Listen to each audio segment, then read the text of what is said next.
Comment fonctionne l'ABS? Le système qui peut vous sauver la vie.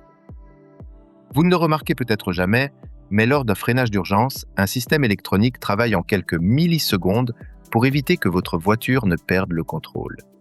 Sans lui, les roues pourraient se bloquer, rendant la direction impossible et augmentant fortement le risque de collision ou de dérapage. Ce système, c'est l'ABS, ou système anti-blocage des roues. Je suis Sikneral. Ici, nous ne nous contentons pas de parler des voitures. Nous expliquons la technologie qui se cache derrière chacune d'elles. Imaginez la situation. Vous roulez sur l'autoroute lorsqu'un embouteillage apparaît soudainement devant vous. Vous appuyez fortement sur la pédale de frein tout en essayant d'éviter le véhicule qui vous précède. Sans ABS, les roues peuvent se bloquer. Une fois bloquées, elles glissent sur la chaussée et il devient presque impossible de diriger correctement la voiture. Avec l'ABS, c'est différent. Le système détecte immédiatement le risque de blocage et relâche automatiquement la pression de freinage pendant une fraction de seconde avant de la réappliquer. Ce cycle se répète entre 10 et 20 fois par seconde, ce qui permet aux roues de continuer à tourner légèrement. Résultat, vous pouvez freiner efficacement tout en conservant le contrôle de la direction. Mais comment ce système fonctionne-t-il? Chaque roue est équipée d'un capteur de vitesse qui mesure en permanence sa rotation. Toutes ces informations sont envoyées au calculateur ABS, appelé ECU. Si l'une des roues ralentit beaucoup plus vite que les autres et risque de se bloquer, le calculateur intervient immédiatement. Il commande alors un modulateur hydraulique, composé d'électrovannes et d'une pompe hydraulique.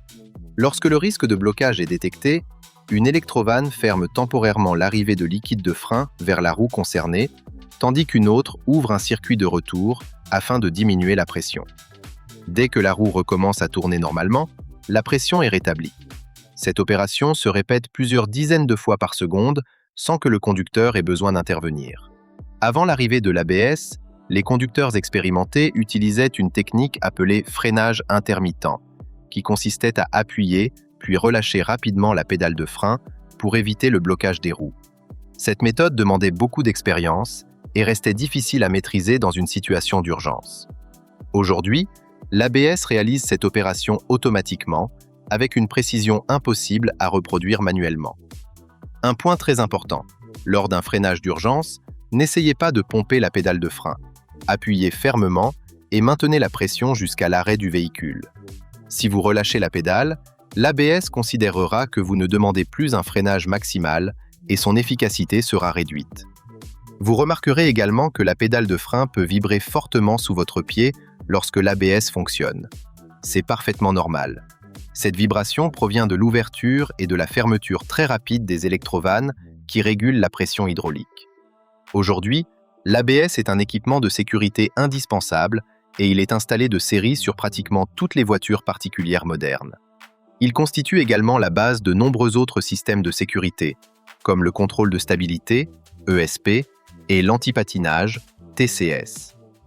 En résumé, l'ABS n'a pas pour objectif principal de raccourcir la distance de freinage dans toutes les situations. Son rôle essentiel est de préserver le contrôle de la direction pendant un freinage d'urgence, afin de vous permettre d'éviter un obstacle tout en ralentissant le véhicule. Si cette vidéo vous a permis de mieux comprendre le fonctionnement de l'ABS, pensez à mettre un like, à vous abonner à la chaîne et à activer la cloche pour ne manquer aucune de nos prochaines vidéos consacrées aux technologies automobiles. Enfin, dites-nous en commentaire, saviez-vous que l'ABS peut effectuer entre 10 et 20 cycles de freinage par seconde?